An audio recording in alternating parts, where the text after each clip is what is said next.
Committee on security. ఇప్పుడు నిన్న announce చేసింది ఓన్లీ విదేశాంగ శాఖ వరకు సంబంధించి మాత్రమే, ఓన్లీ విదేశాంగ శాఖ వరకు అనౌన్స్ చేశారు. పాకిస్తాన్ పౌరులందరికీ వీసాలు కొద్దిగా మినిస్ట్రీ ఆఫ్ డిఫెన్స్ కూడా, అంటే వాగా అట్టారి బోర్డర్ లో ఇంటిగ్రేటెడ్ చెక్ పోస్టులు, అది మినిస్ట్రీ ఆఫ్ డిఫెన్స్ కింద వస్తుంది. ఈ సింధు ట్రీటీ ఇవన్నీ కూడా మన డిప్లొమాటిక్ మెజర్స్ లో భాగంగా 48 hours లో ప్రపంచ బ్యాంకు వాళ్ళు ఏమైనా జోక్యం చేసుకునే అవకాశం ఉందా? ఇంటర్నేషనల్ మానిటరీ ఫండ్ వాళ్ళు ఏమన్నా వాళ్ళ మధ్యలో జరిగిన ఒప్పందం కాబట్టి, లేకపోతే ఇంటర్నేషనల్ కోర్ట్ ఆఫ్ జస్టిస్ కు వెళ్లే అవకాశం ఉందా? లేదండి, ఇది ఇంటర్నేషనల్ కోర్ట్ ఆఫ్ జస్టిస్ గానీ ఇంటర్నేషనల్ క్రిమినల్ కోర్ట్ అంటారు, ICC అంటారు, ఆ స్థాయి వరకు వెళ్ళదు. ఎందుకంటే క్లియర్ కట్ కనపడుతుందిగా, అనార్ముడు అంటే సామాన్య పౌరులు చేతిలో ఆయుధం లేని వాళ్ళని ఒక పర్యాటక ప్రాంతంకి వచ్చి మతం అడిగి మరీ చంపటం అనేది అంతకన్నా పెద్ద సాక్ష్యం మనం ఇండియా ప్రూవ్ చేసుకోవాల్సిన అవసరం లేదు. We are in the receiving end. They have, అంటే పాకిస్తాన్ మాకే సంబంధం, మా దేశస్తులు కాదు, అక్కడ కాశ్మీర్ వాళ్ళే చంపారు అని అది డెఫినెట్ గా అదే చెప్పుద్ది. ఆ టెర్రరిస్ట్ ఎవరో మాకు తెలియదు, మాకేం సంబంధం, మీరు అంటగడుతున్నారు అంటది. అది జరిగేది కూడా మావాడు కాదని చెప్పింది. వాళ్ళు ఎప్పటికీ అది జరుగుద్ది.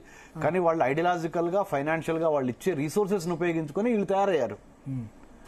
ఐడియాలజికల్ గా, ఫైనాన్షియల్ గా మీరు వాళ్ళు ఇచ్చిన Pakistani army, Pakistani intelligence agency ఇచ్చిన సపోర్ట్ తోనే ఈ టెర్రరిస్టులు మన ఏం చేయలేకపోతుందా మరి అక్కడ ఈ విధంగా?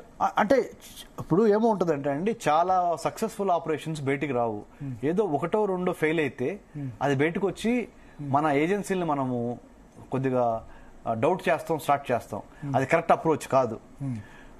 There are 99 operations that have been neutralized, liquidated successfully by Indian law enforcement agencies. Okay. That will never come into the picture.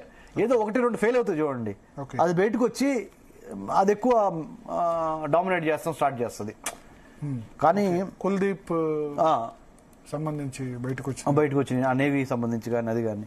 So ఈ విధంగా చూసినప్పుడు మనం గమనించాల్సింది ఏంటంటే సార్, ఇక్కడ భరత్ గారు, ఇది ఒక యజ్ఞం లాగా చేయాల్సిందే, ఒక రోజుతో కాదు. 4 రోజులు పోయిన తర్వాత మళ్ళీ జనజీవన స్రవంతిలో ఈ టెర్రరిజం విషయం మర్చిపోయి, పెహల్గామ్ లో 28 మంది చనిపోయి, రష్యా ఉక్రెయిన్ యుద్ధం జరిగినట్టు 2-3 సంవత్సరాల పాటు అట్లా కూడా జరిగే అవకాశం ఉందా అంటే ఇప్పుడే అది చెప్పలేము. కానీ సీరియస్ గా అయితే మట్టుకి ఈసారి గ్యారంటీగా సివియారిటీ చాలా ఎక్కువ ఉంటుంది. ఎందుకంటే అదే క్వాంటమ్ ఆఫ్ పనిష్మెంట్ ఇవ్వాలి. మనకి ఎంత ఇచ్చారో, కుక్క కాటుకి చెప్పు దెబ్బ అంటారు చూడండి, అట్లా టిట్ ఫర్ టాట్ అంటారు చూడండి, ఐ ఫర్ ఐ. అది జరగాలి ఫస్ట్. అది జరిగిన తర్వాతే ఇక శాంతి. ఇప్పుడే శాంతి వచనాలు వద్దు మనకి. ఎలిమినేట్ చేయాలి ముందు టెర్రరిస్టులని, కసి తీరా మనం వాళ్ళకి తగిన శాస్తి చేయాలి మనము. కొద్దిమంది అంటారు అసలు యుద్ధం వల్ల ఈ 2 న్యూక్లియర్ వెపన్స్ ఇవేం జరగవు, అక్కడ కాశ్మీరీల మనసులు, అంటే ఇక్కడున్న కమ్యూనిస్టులు కానీ వాళ్ళు కానీ కాశ్మీరీల మనసులు గెలుచుకోండి, లోకల్ సహకారం లేకుండా చేయండి. అవును, సాధ్యమవుతుందా అది? కాశ్మీరీ మనసులు గెలుచుకోవడానికి చేసిన ఏర్పాట్లే ఇవన్నీ. ఏది, అక్కడ టూరిజాన్ని డెవలప్ చేయటము, అక్కడ వాళ్ళకి లోన్లు ఇవ్వటము, ఎడ్యుకేషన్ ఇన్స్టిట్యూషన్స్ ని డెవలప్ చేయటము, ఇవన్నీ దాంట్లో భాగంగా చేసిన భరత్ గారు. అలాగని మనకి కాశ్మీర్ లో సపోర్ట్ లేదు, కానీ చాలా మంది మనకి చాలా వరకు సపోర్ట్ కూడా స్టార్ట్ చేశారు ఇవ్వటం మనకి భారతదేశం. ఇప్పుడు వాళ్ళు అక్కడ లోకల్స్ కూడా వాళ్ళకి నోట్లో ముద్ద కొట్టేసినట్టు వాళ్ళు ఫీల్ అవుతున్నారు. ఇప్పుడు 6 నెలలు ఎవరు పోరు, చాలా మంది ఇప్పుడు బయటకు వచ్చి కూడా గొడవ చేస్తున్నారు. ఏమని, మీరు శ్రీనగర్ లో లాల్ చౌక్ దగ్గర అదే చేస్తున్నారు, క్యాండిల్ ర్యాలీ చేసిన, మీరు మాకు చాలా నష్టం చేశారు, ఉగ్రవాదులకు చెబుతున్నారు లోకల్స్. మీరు మమ్మల్ని మా పొట్టగొట్టారు, మా జీవనోపాధి దెబ్బతీశారు, మీరు చేసిన ఈ దుశ్చర్య మూలాన మేము ఎన్నాళ్ళు ₹1 సంపాదించుకొని చక్కగా హ్యాపీగా ఒక జనజీవన స్రవంతిలోకి వచ్చి, మా పిల్లలు కూడా ఎడ్యుకేషన్కి వెళ్ళి, మా పిల్లలకు కూడా ఎంప్లాయ్మెంట్ వచ్చి, అలా ఒక మంచి పరిణామాలు సంభవించిన దాన్ని మళ్ళీ వీళ్ళు తీసుకెళ్లి వాళ్ళు వెనక్కి పెట్టారు. అలా జరుగుతుందనే ఉగ్రవాదులు ఇలా చేశారండి. అతి తక్కువ మంది లోకల్ సపోర్ట్ ఉంది, కానీ మాక్సిమం భారత్ వైపే ఉన్నారు సపోర్టు.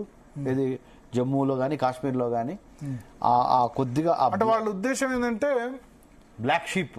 ఇప్పుడు వాళ్ళ ఉద్దేశం ఏంటంటే వీళ్ళకి డబ్బులు వచ్చి వీళ్ళకి ఆదాయం వస్తే మన మాట వినరు అనే ఒక భయం. కానీ ఒక ఇండైరెక్ట్ అగ్రిమెంట్ ఉంటుంది కదా, ఇది బారాముల్లా అనంతనాగ్ ఏరియా